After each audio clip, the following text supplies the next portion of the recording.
because when we have mental health cases, especially that is directly connected to environmental degradation, like wildfires, floods, and we have victims having post-traumatic stress disorder, and they trying to tell them that we can always go back to mental healing.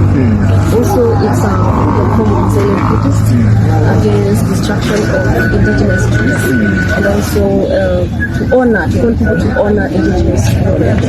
Yeah, because what we're doing right now is we're cutting down indigenous trees and then replacing them with saplings and holding that vegetation. So that's what I'm trying to show people there's a difference, and that before we plant a million trees, we must nurture a million trees that we have. So the most important thing is to protect the people first.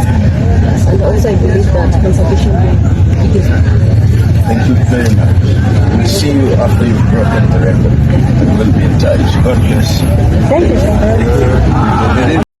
Hi Kenyans and the whole world, everyone who is watching us breaking a world record attempt at the office of the governor in Nyeri County and actually towards the Nyeri Youth Summit.